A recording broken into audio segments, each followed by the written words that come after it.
So, we just want to run this for you so that way your first impression with your district where you're student teaching in is going to be a good one. So I'll have some good tips for you for your student teaching resume, but then a lot of the same things apply for down the road when you're going to be actually applying to be a teacher after graduation.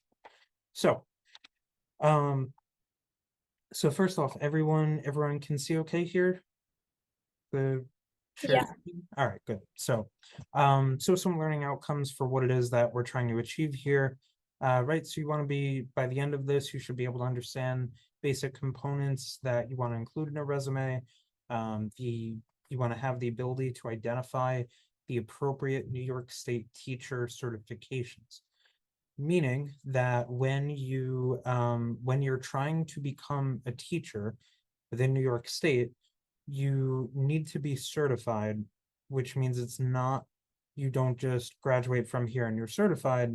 You graduating from here is part of what New York State needs to see that you meet the requirements for certification, but that's not all of it, right? So there are exams, things like that, that you'll have to take. And if you have questions about that, I would speak with your department, but just, to kind of give you a heads up that graduation alone does not mean automatically you're certified to teach in New York. So you're going to go over some key resume terms.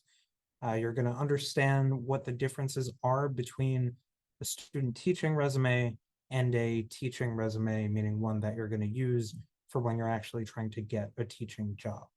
And then you just want to have this basic understanding, right, of how you would update your resume in the future for future opportunities. So a lot of what you're going to learn today, you can apply to now. You can apply to 2 years from now, 5 years from now, 10 years from now. A lot of these things are really, they're very similar across the board, no matter what stage of your career you're in. So some good, pretty constant things with resumes to know would be first that you want to have a reverse chronological order style resume.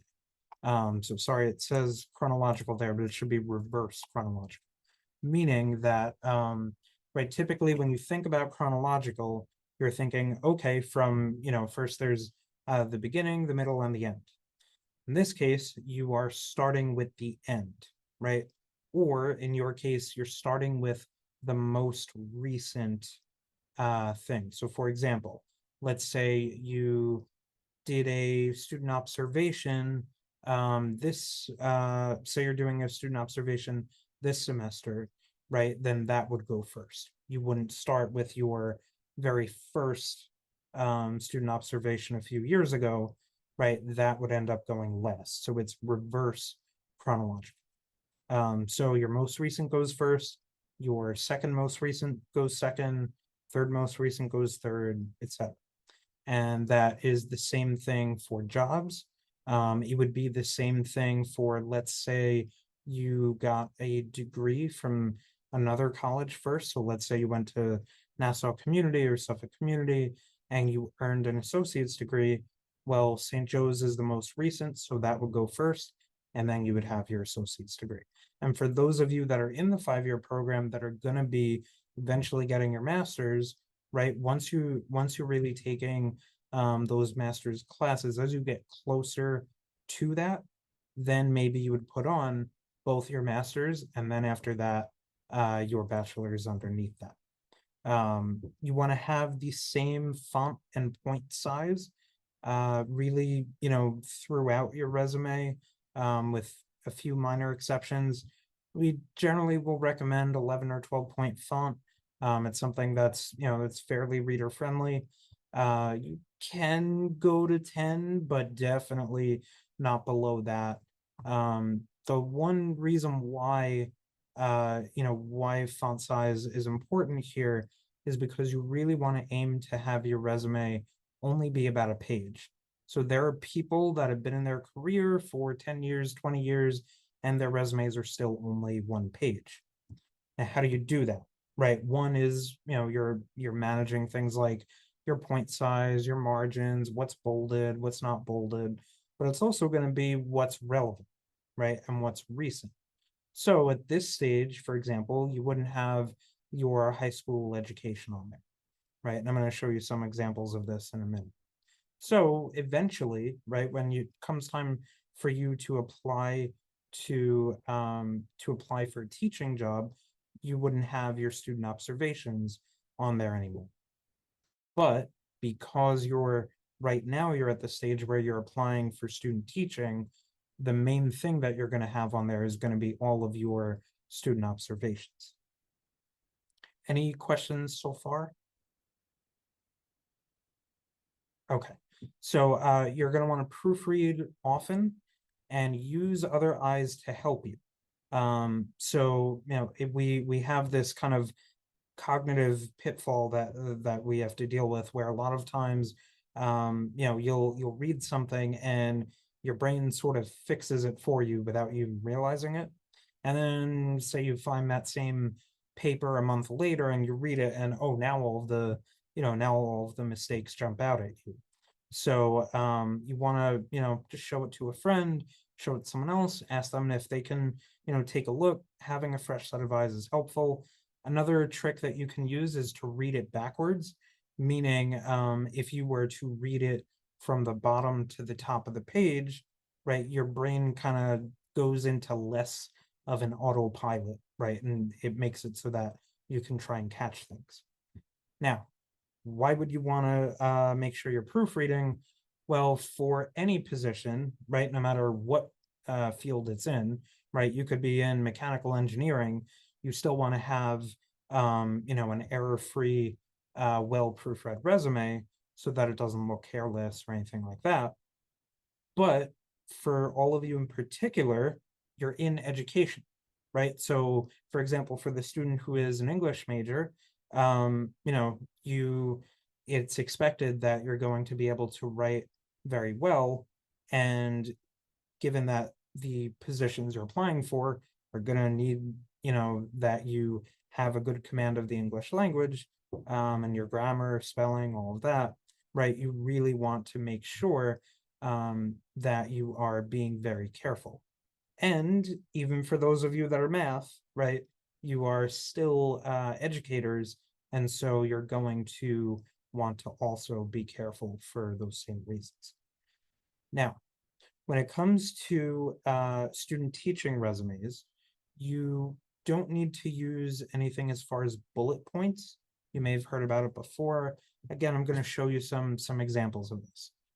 But when it comes time for you to apply for really any other job, any teaching job, you want to use bulleted statements that highlight key skills and accomplishments that you've had, particularly in things like what you're going to be developing as a student teacher.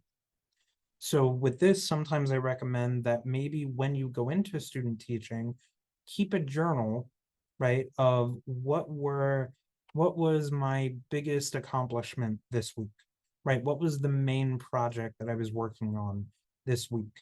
And then that way you go back toward the end of your semester for student teaching, you go back and you look at all the wonderful things that you did, right? Because sometimes it can be difficult when after the fact you're trying to think, well, what did I really do? Because what you know your day-to-day so well that it's difficult to really try and summarize the things that you did. So by having those notes, right, that may help you to format those bullet points. But again, when you're applying for student teaching, you probably know this based on your observations, but you're not really getting that much of a chance to really be very involved in doing things with students. So if you were to write bullet points for those, it would really just be observe this, observe that, observe that, observe that. But when you're applying for an actual position, right, an actual teaching position or another job, you're going to have all kinds of wonderful actions and accomplishments that you can talk about. Your formatting for your resume should be consistent throughout. So if you're using periods at the end of bullet points in one spot and not in the other, right, that's an issue. If you're capitalizing certain things and not capitalizing them in other spots, if you're bolding the same things and then not bolding it in another spot, right, you want to be consistent. If, for example, you were going to, let's say, a job fair, a teacher fair that some districts have, you would want to print your resume on high quality resume paper. It's just a nice feel. It makes you just that little bit more memorable. It's pretty cheap. You go to Staples that's nearby the campus, go to Amazon, get a stack of resume paper. Obviously, though, a lot of your applications for things are all done online. But if you're at a fair, right, that would be a time that you would want to have it printed out with multiple copies ready to go to give to recruiters. You're always going to want to tailor your resume to the position that you're applying for. So although many things on your resume will stay the same, right? You're going to have St. Joe's on there. You're going to have your major on there. You're going to want to tweak it to best fit whatever the position is that you're applying for. So let's say in the future, there's a school that uses a certain methodology of teaching. Maybe they use certain software, right? You're going to want to have those things on your resume, of course, if they're accurate, if they fit you. But whereas maybe in other positions, right, those things aren't as relevant, aren't as important because maybe there's something else that they use instead. So you really want to be able to match the position, right, that you're applying for. Again, that one doesn't quite apply as much to something like your student teaching resume, but definitely for when you're applying for any kind of any job, but especially a teaching job, a sub job, anything like that, right? You're going to want to save your resume with an appropriate file name, right? So you don't want to be all frustrated with it and it's 2 a.m. and you decide you're going to save it as I hate this resume, right? No, it's going to be your name, resume for student teaching, and maybe the district that it's going to be going to, right? Something like that. Always remember, like I said, when it comes to tailoring your resume is going to be a constant work in progress. So right now you're prepping it for student teaching, but then you're going to finish student teaching and now you're going to take all the wonderful things you did during student teaching and put it on there and update. Another thing to be careful of here is watch what you're using to write your resume. So for example, although you may find Google Docs or Pages easier, it's still pretty typical today that offices are still using Word, right? Places are still using PDFs and Adobe and all of that. So what can happen is if you write it in Google Docs or in Pages, it looks good to you, right? The formatting looks good. You save it, you export it, and then now someone who's using Microsoft Word, because offices are still using Word for the most part, now they're going to open it, all the formatting is messed up, all that. So strongly recommend that you stick with something like Word. You can also try and do a PDF that's a little bit more like agnostic in a sense, in terms of which software you're going with. Generally speaking, though, you want to try and avoid sort of exporting and reformatting it so many different times and going from Word to PDF, back to Word to PDF, because it can mess with certain things in it in terms of, and you wouldn't even know it, but in terms of the code, it can lead it to eventually becoming corrupt, all kinds of issues with that.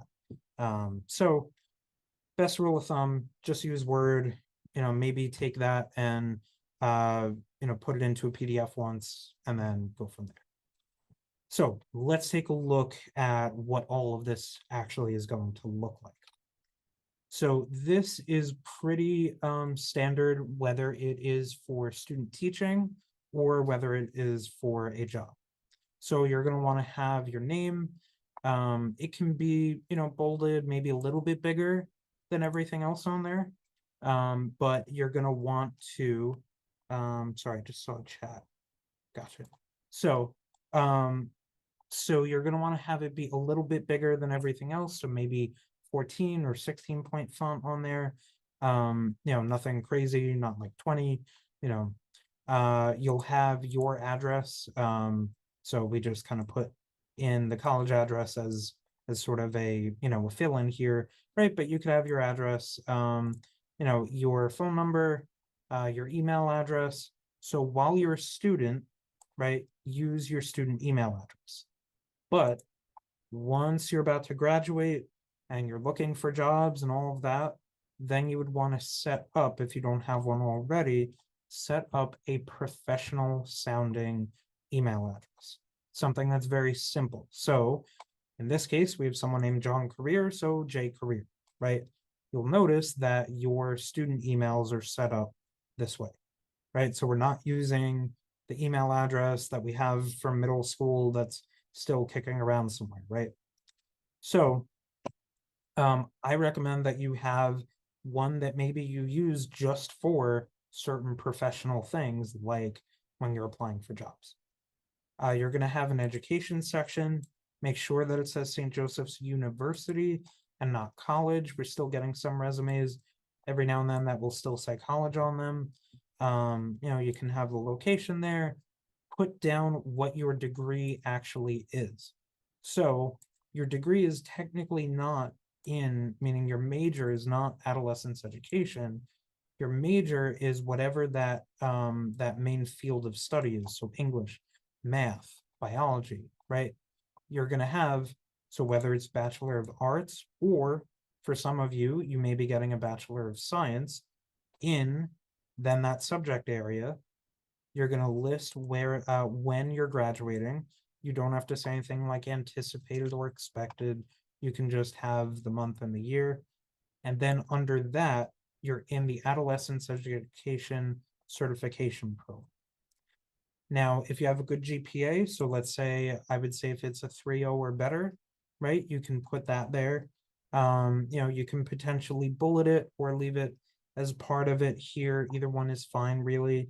Now, if you have certain honors and awards, so you've been on the dean's list, you've joined some honor societies, you would want to have this on there as well. Now, it's going to depend on how many. So, if there's 1 or 2 honors and awards there, I think it's fine to have under the education section. But if you're really going that much past 2, you may want to go and create a separate section, which I'll show you in a minute. You may want to create a separate section and call it honors and awards. Now, when it comes to something like the dean's list, because you may be on the dean's list for multiple semesters, what we do is, instead of having to list, so fall of 2020, spring of 2021, fall of 2022, spring of 2023, right? What you're going to want to do is just have the years.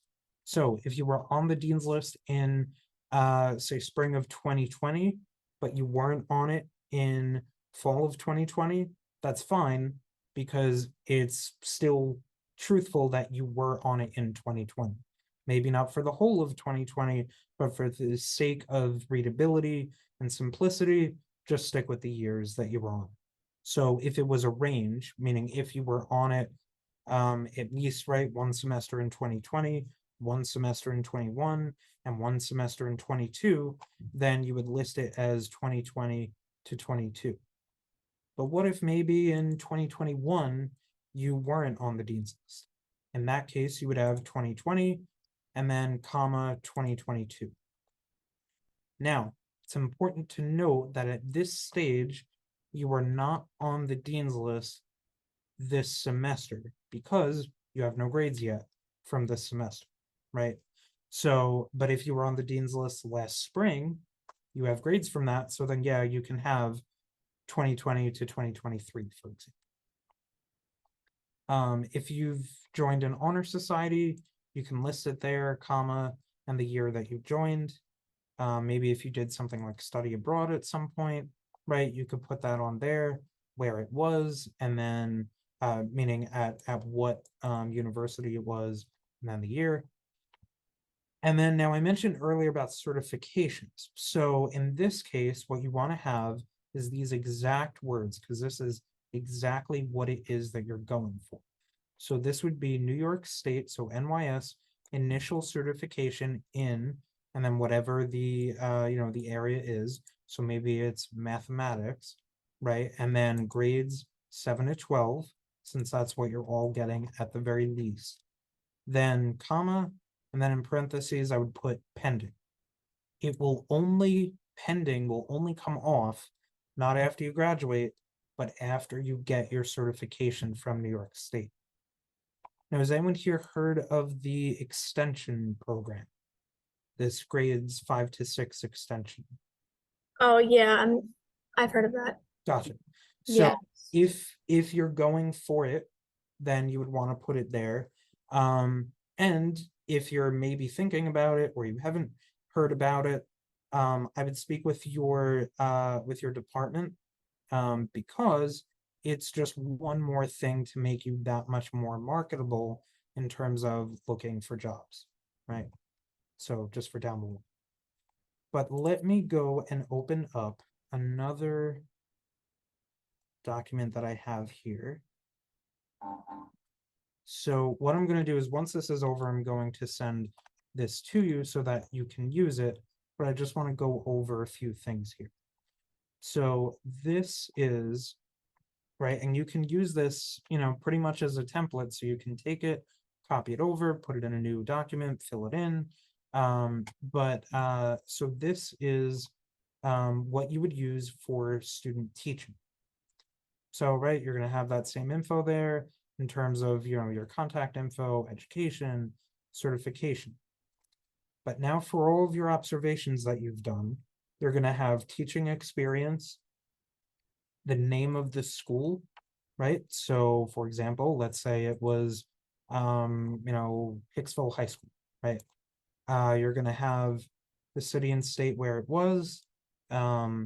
Your title there would be student observer, the grade that you were observing, and then whatever the subject area was, right? So for example, say if you were in history, well, you may be you may have been observing one grade, but in that school, in that grade, it's economics, right? Versus global studies or world history or American history, right?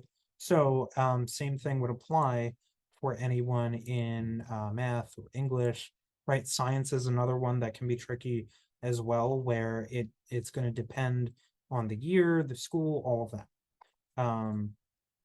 Then you're going to have the month and year that you started observing to the month and year that you stopped observing. Now, if you're currently observing, then you would write just, that hyphen there, and then you would write present. So that way you have when you started to present so that they know that you're still doing. And since something you're presently doing is the most recent, right, then if we're following that reverse chronological order, then that's the thing that's going to be there first, right? Then second most recent, third most, fourth most, etc.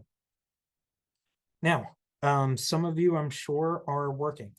So, if you wanted to put some work experience on there, you can. I would just caution you that make sure, especially at this stage, right, that your resume should really only be 1 page in length. Now, you can put, you can put down, right, so the name of the company, your title, again, city and state, the month and year you started. If you're still working there, then you would write present, right? Same idea.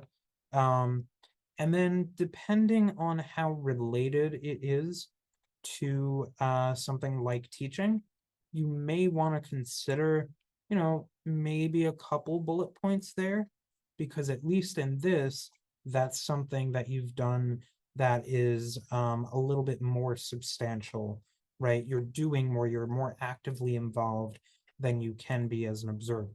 So maybe you're a tutor here, something like that, right? Again, you don't necessarily have to have bullets on there at this stage, but in that instance, especially if it's something that's going to be related to to teaching, then you may want to consider having bullets. You're then going to have a skills section. This is going to be where you're going to want to list any software packages that you know how to use. So this is going to include things like Word, Docs, Excel, Sheets, PowerPoint, anything like that. Maybe certain education specific software. So maybe it's things like Google Classroom, maybe it's things like Kahoot, right? Any of that stuff you would want to have on there, and you're going to want to include your level of proficiency. What that means is that you want to indicate, right, in a reasonable, accurate way, right, how well versed are you in these things. So one thing that we see a lot of times is someone will write proficient in Microsoft Office. Microsoft Office has way more programs than just Word, Excel, and PowerPoint, right? There's Access, there's all kinds of stuff in there. And are you really proficient, meaning that highest level there, are you really proficient in all of them, right? Or if in Excel, right, do you really just know maybe how to move a column around, right? So I would use terms like beginner, intermediate, and proficient to try and indicate your level of proficiency. Also, if anyone speaks a language other than English, if you are at least conversational or even better, fluent, right, then you would want to list that as well. But, similarly to the idea of the software, well, if I can say hello and goodbye in Spanish, it's not going to be that useful, right? It's not going to say that much. But if I can carry on, decently well a conversation with someone in Spanish, then yeah, that's definitely something that would be worth having on. I'm sorry to interrupt, but Yeah, I just have a quick question about yeah, the definitely. so like I know you said work experience, like it can be really anything, but like for example, if like you were like a waitress, would you say that's like necessary to put down? You certainly can, because it's at least showing that you are doing something in addition to school. Um, that also shows that you're someone that's able to try and balance different things. So it shows time management and all of that because you have multiple things going on. Now, Okay. is it super relevant? No, but there are ways that you can make those connections, right? So for example, if you're thinking down the line for something like when you're applying for a teaching position, well, customer service and dealing with, upset customers, right? What are you maybe going to see in schools? You may be dealing with some upset parents, right? So there are ways that you can make those connections. If you've had to train someone how to do something, right? So for example, let's say you're training a new employee. Well, training is, a little bit of a synonym for teaching, right? So there are ways that you can try and make those connections as best as you can. Although, right, it couldn't hurt to, to try and gain more experience that's closer in the realm of teaching. So anything that's like a tutoring position, for example, Okay. Thank you. that might be good. So, but yep. So now, right, so we have all of that. So this again is just for student teaching, right? Now notice how different it looks from this. So on here, we have a lot more, right? We have all these bullet points for this position, because here you'll have student teacher in the future, right? Same thing here. You're definitely going to want to have bullet points in this case, right? When you have work experience, even if it is, a job that's not as closely related to teaching. You can also have activities. So if you are, the treasurer, vice president, president of a club, you want to have that on there. Even if you're a member, that's okay. I would still say it's probably worth having on there. And then what you would do is you would include the years that you were there. Again, similarly to the way that you would list the dean's list idea, so that this way you're not having to list out every semester that you were in a position, right? So that's that as far as the major differences. But I want to go in a little bit more depth about how you'll eventually create those bullet points. Because one thing to say you need to have bullet points, right? But it's another thing to say, well, how do I do that? So when it comes time for bullet points, what you want to do is you want to have these bolded statements that are going to be both concise and informative, right? So you don't want, a 4-line single bullet point, right? Maybe 1 or 2 lines. I definitely wouldn't go past 3.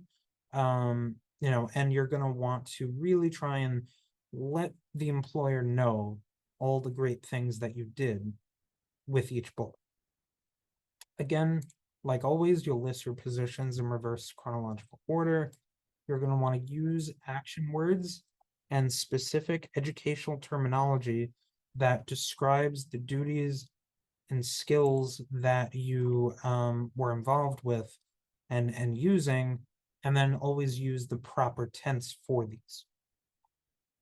So, people have a few different opinions on, well, if I'm currently in the job, does that mean I write it in present tense?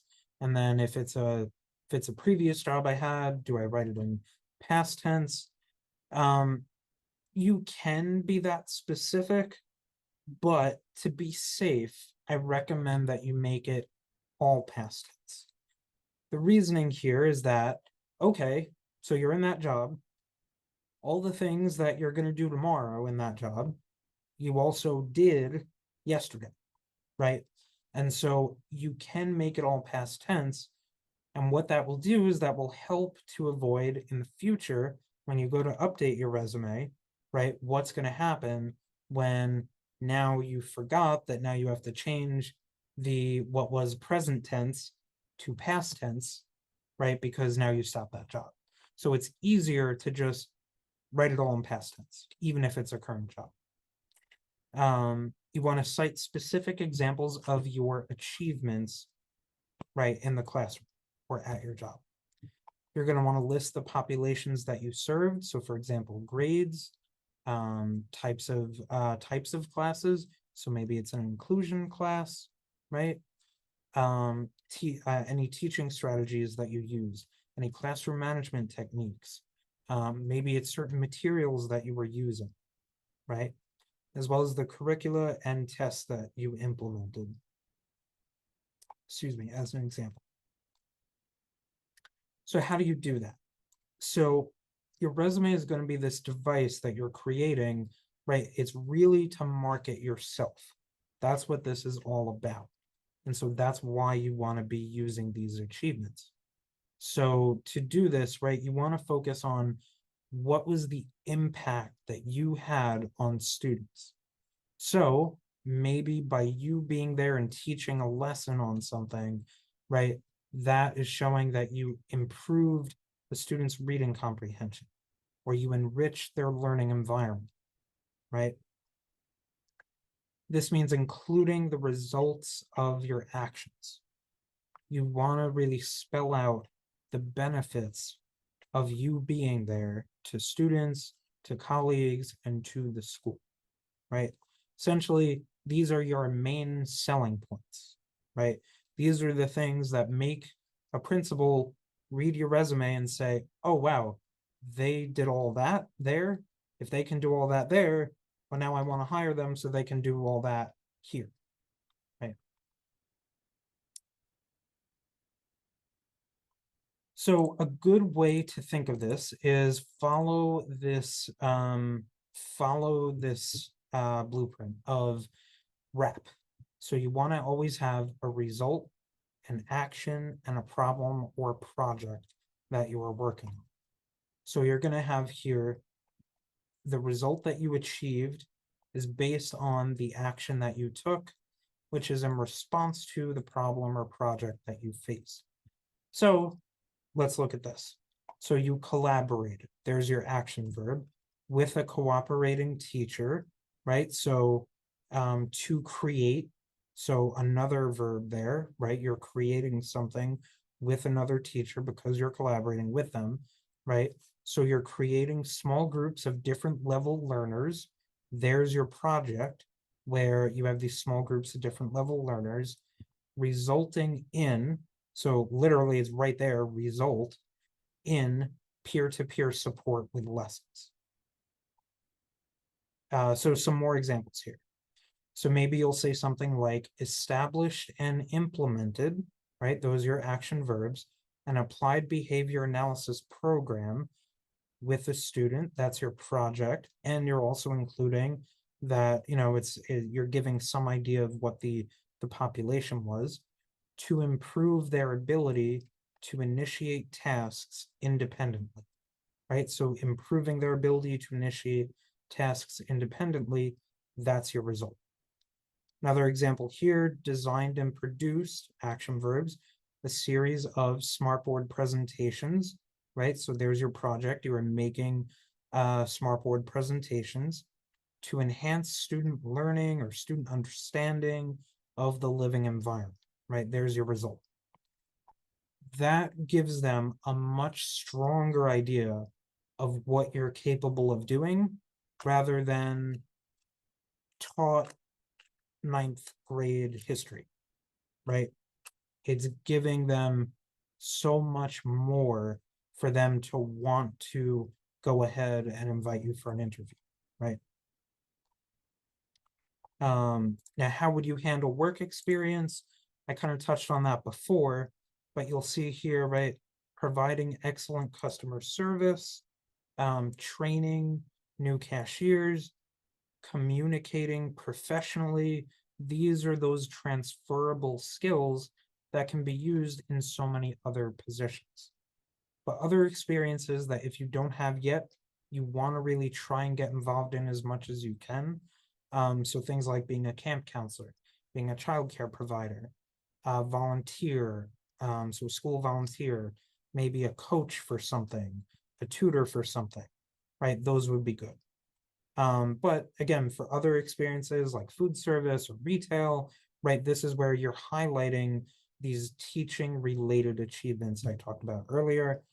And in that case, you're going to use all kinds of terms like trained, managed, presented, collaborated, coordinated, because they're all things that teachers do. Like I said, you can have a section here for, campus and community involvement or student leadership, particularly if you, have an executive board position in a club. You'll have your position, the name of the club or organization, and the years that you were active. So, for example, St. Joseph's University Project Sunshine, comma, member, comma, the year, and if you're still in it to present, or if you stopped, say, in 2023, right, then you would put it there as stop.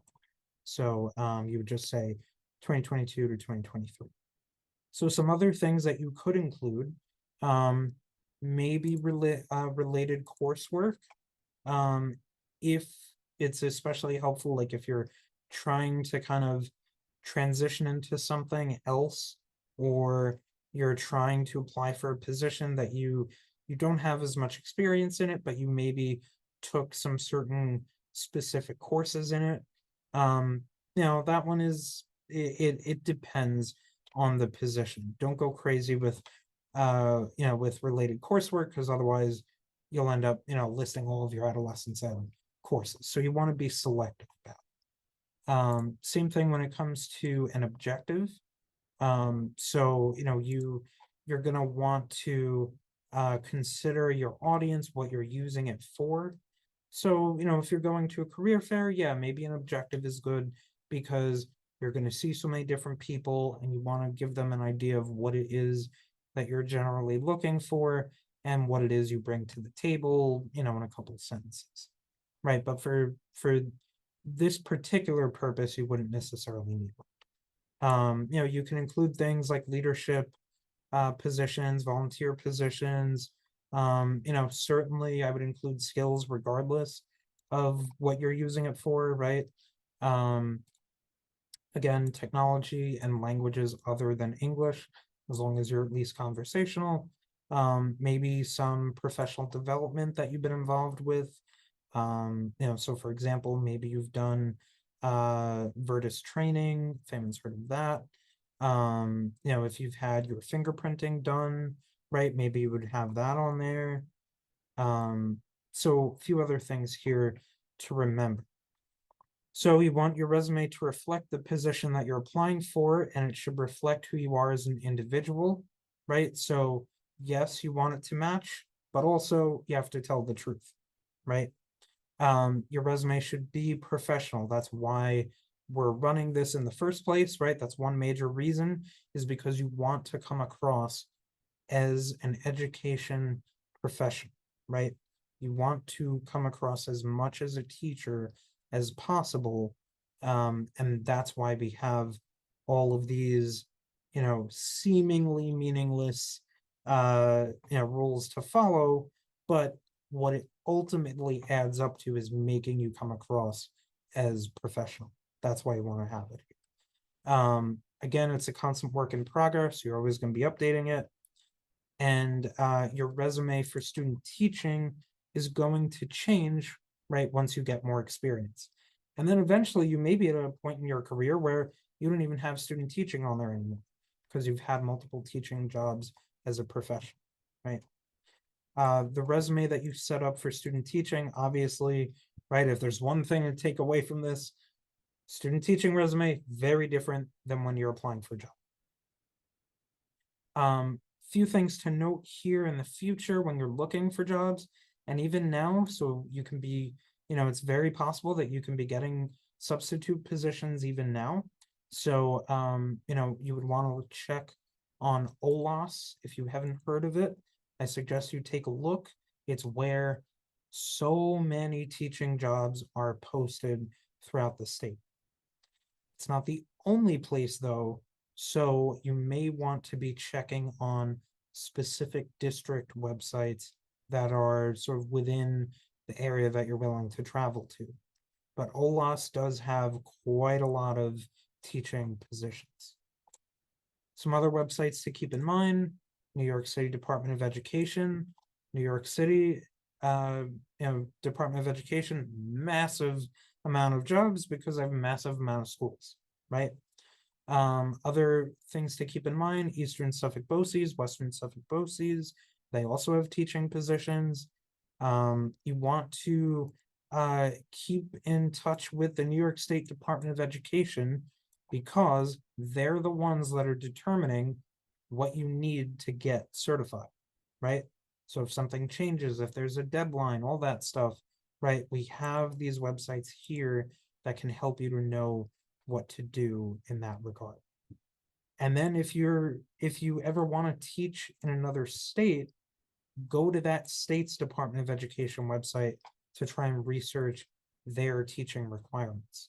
One nice thing is that New York State tends to be at the top, and so it can be relatively easy to try and transfer that over and be qualified to teach in another state. Can't say it's 100% in every single state, right? 50 states, we got lots of different variables going on. So just another thing to note here, I wanted to let you know that if you want to, to have someone look at your resume, either for student teaching or when the time comes and you're applying for a teaching job, we will be happy to meet with you one-on-one, go over your resume. You can make an appointment on Handshake. Just look for that Handshake app in the My SJMY portal. You can click on it and you should be able to fairly easily navigate it to make an appointment. It'll ask you certain questions, what is your class year?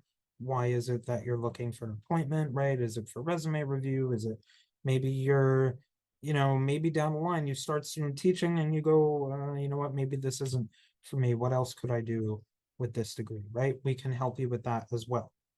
Hopefully, right? It's definitely going to be for you. It's going to be amazing and all of that. But there are things that happen. You gain more experience and you get more exposure, and that makes you consider other options sometimes. Or, right, if you're having a hard time with Handshake, something's not working right, something like that, you can always send us an email just to SJ Careers, and then one of our counselors will get back to you. So with Handshake, you can look for appointments, but you can also look for events. You can search for internships and jobs. So a couple things to mention with that is we have an education cover letter writing workshop coming up. So that can be useful for when you are applying for these. We also have a career fair that's coming up, and there are certain tutoring positions there, tutoring companies there, things like that. We do have a career fair coming up. It's going to be on October 4th in the Danzy. So you can register for it on Handshake. If you haven't gotten emails about it already, I'm sure you're going to get even more. We've got flyers up all over the place, QR codes, so same way that you were able to register for this, right? And we have even more resources are on the portal. So let me just very quickly just want to show you this so you get an idea of what this is like.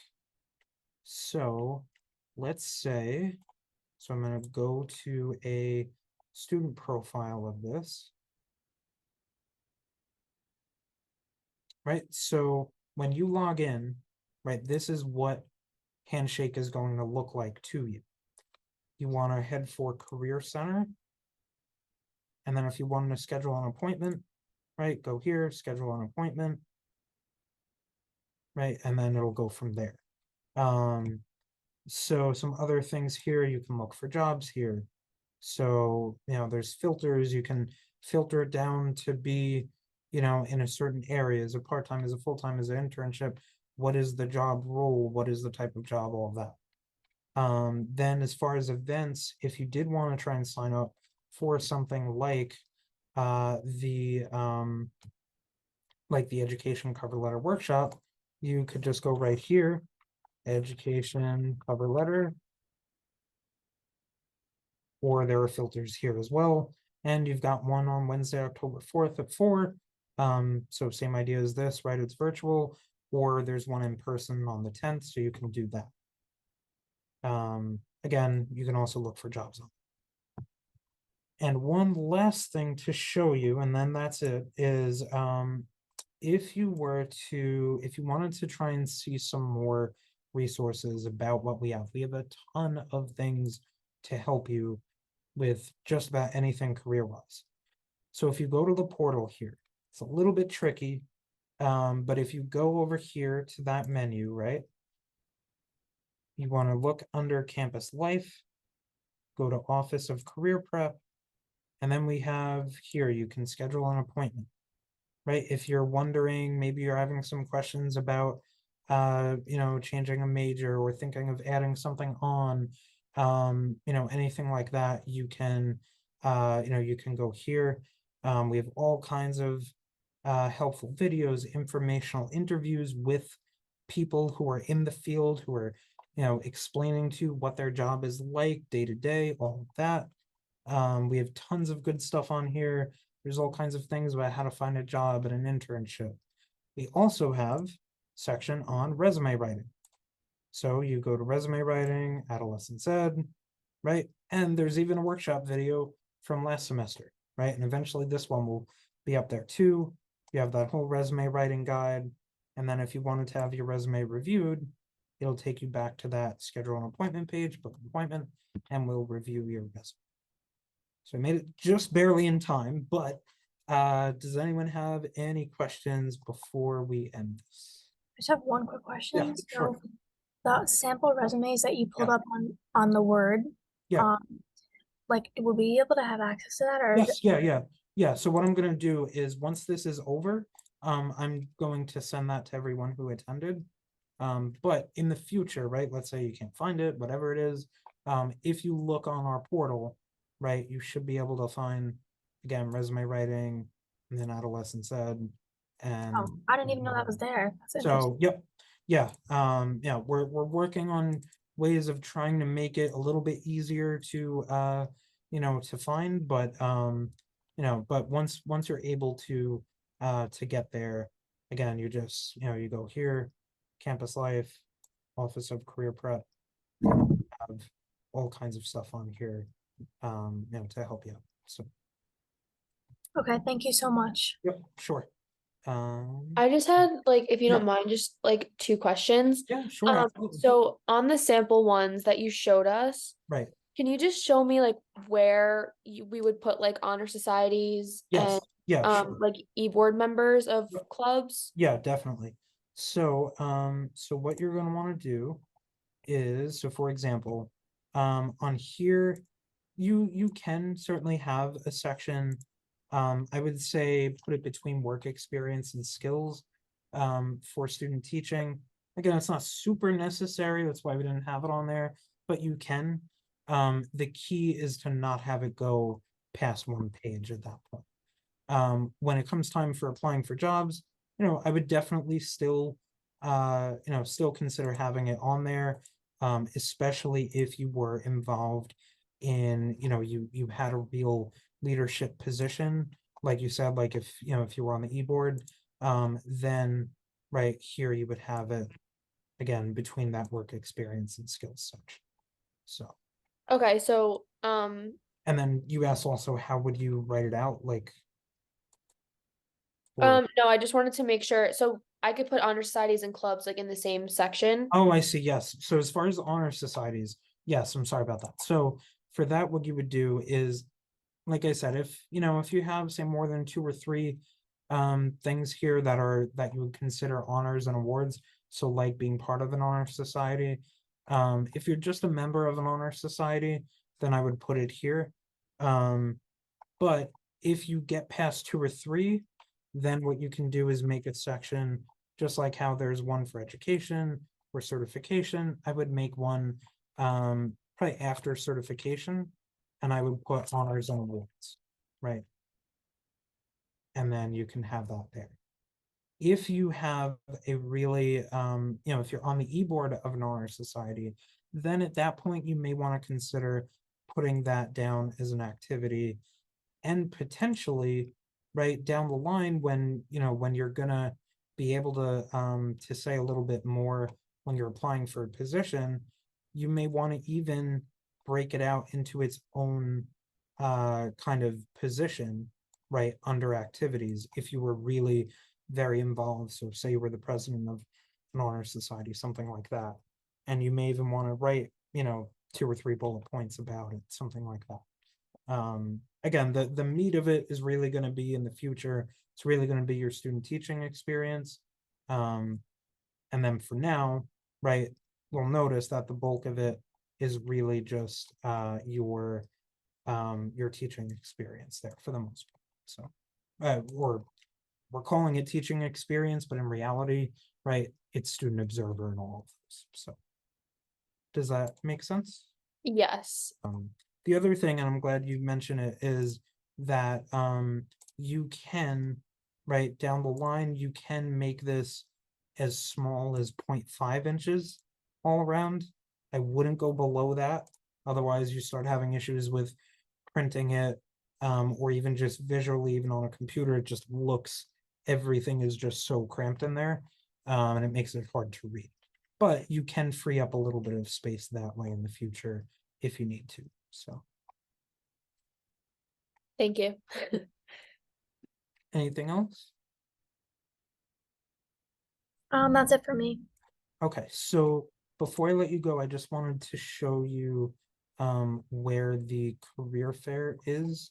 Here we go. So if you click on Career Center, that's why it puts it like right at the top of it. So, so you can find the career fair for Long Island there, and then you can register for it and all that. So, so that's where that is.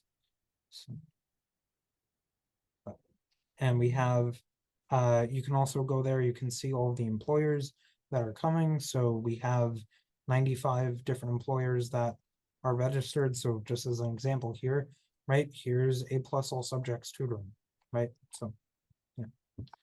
Um, so, any other questions, anything at all? I'm good. Okay.